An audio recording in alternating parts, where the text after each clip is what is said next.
Our next slide is going to look at staying engaged. And this is both about you being able to stay engaged over the course of the internship experience and working with your intern, and your intern staying engaged.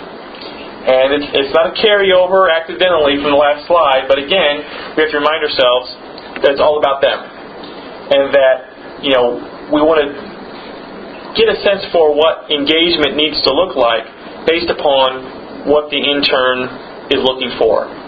They might be somebody that, really wants to engage you heavily, meet with you frequently, if nothing else just to talk, personal, professional development topics, that kind of thing. Where possible, follow their lead. But again, you want to make sure that they get out of this the developmental aspects that they're looking for. In addition to that, stick to the plan. And from this standpoint, what we're talking about is a development plan. It'd be very interesting at the very beginning of your summer internship to have the intern give consideration to the developmental experiences they'd hope to have over the course of the summer. That way, you don't have to assume or guess what it is they're hoping to get out of this. Just ask them a very straightforward question. In addition to the job, the projects and the tasks you're going to complete, the technical skills that you're going to gain, what else are you looking to get out of this? That becomes a development plan.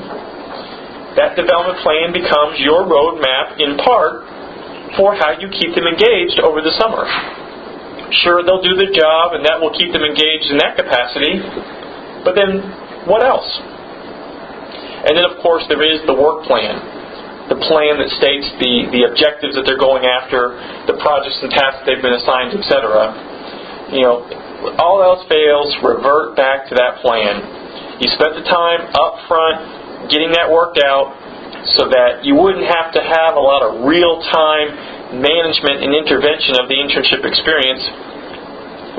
Make the most use of that investment. Revert back to the plan and make sure that you're sticking to it. Generally, what can happen is that when we see interns start to get disengaged, it's because for whatever reason maybe they're not following the plan. They're not completing the projects and tasks that they've been assigned. They're not having an opportunity to pursue the developmental opportunities that they've outlined for themselves. Start there.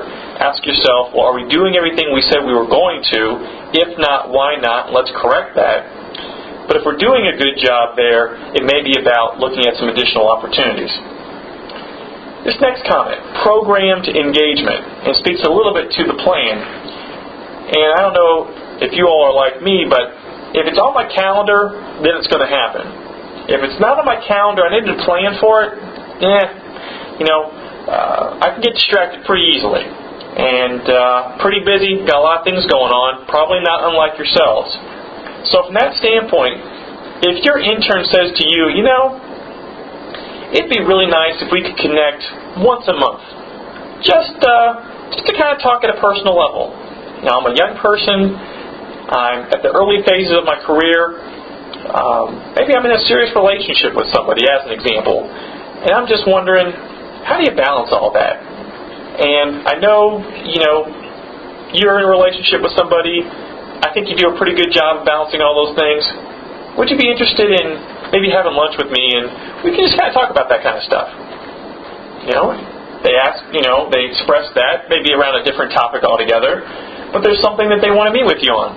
And you say, yeah, let's do that. Let's get you on my calendar once a month for lunch, and we'll go and we'll have a conversation. Be a little bit more of a personal orientation to it, just around, career path, managing your career, balancing your time, all those good things. Again, if you want to do something, try to get it programmed. If the intern says, I'd really like to get better connected to this community, and I'm thinking about sticking around here after school, but I'm not from here originally. And, in particular, this neighborhood or that neighborhood or this suburb or this part of town, get them programmed into something.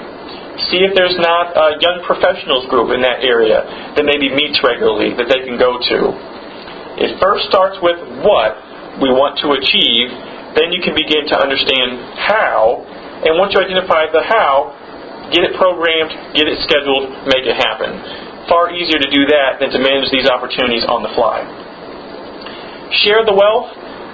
The statement there is that, again, whatever role you might be in working with the interns, whether it's supervisor, internship coordinator, you own the business, etc., don't feel like all of this has to fall on your shoulders. Bring others into the picture, particularly if what the intern wants to do or experience isn't your specialization for whatever reason. Let's say, as an example, they want to better understand product development, and you're on the accounting or financial side of it. What you can do is serve as facilitator or broker to them getting connected with somebody who can actually give them more of a perspective around product development. And the simple takeaway here is that we want to make sure that the intern's expectations are met. If we do that, we go a long way in keeping them engaged, but that the sole responsibility for all that doesn't rest with you as a single individual. There may be others you can bring into the picture. This is where mentors and coaches come into play. All the individuals that might be a part of the collective internship team, if you will, they all own a responsibility in ensuring that intern stays engaged. Staying engaged requires staying connected. And it might make common sense, but it goes back a little bit to the programmed engagement. Hard to be engaged with one another if you're not seeing one another, if you're not touching base, if you're not spending time with one another. Why does that happen? Well, because we get busy and other things come up. It could also happen because we didn't plan for it. Staying connected means put it on a calendar maybe. So again, just remind yourself that if we're going to stay connected, it means we're going to chat on the phone every week, every 2 weeks. We're going to meet in person every week, every 2 weeks, whatever makes sense. But staying engaged is kind of a higher order request. It begins with the foundation of staying connected. And again, it may seem obvious, but there are many times where intern hosts have the best intentions, and they would articulate an internship experience with high levels of engagement opportunities associated with it, lots of opportunities to interact, etc. But then they don't take the next step of scheduling. It just will not happen. I guarantee it. You've got too much to do. And, instead of hoping for or expecting or thinking, go ahead and put it on the calendar. Putting it on the calendar makes a commitment to stay connected. And then finally, mix it up. Be spontaneous. It's kind of the complement to the programmed engagement. May not be on your calendar, but did you find that one Friday afternoon, you've got a little free time? And if it's a smaller business where you kind of make the decisions around when the shop is open and when it isn't, etc., and you know that it won't compromise things you need to do, and it won't compromise things that the intern's working on, go by their desk. Ask them that, hey, you want to take a half hour? We'll step outside. We'll go get a cup of coffee or something like that, and just kind of get away from the office a little bit. Completely unexpected, completely spontaneous, and it's a good way of staying engaged. So, it's all about maintaining a nice blend and complement of activities. And I think if you think about it for a moment, the whole idea of spontaneous activity in the workplace, those are probably things even your incumbent workers would appreciate. It wasn't on the calendar of events. Nobody was expecting it, but you brought in donuts one morning and you said, for the next half hour, let's all meet in our break room.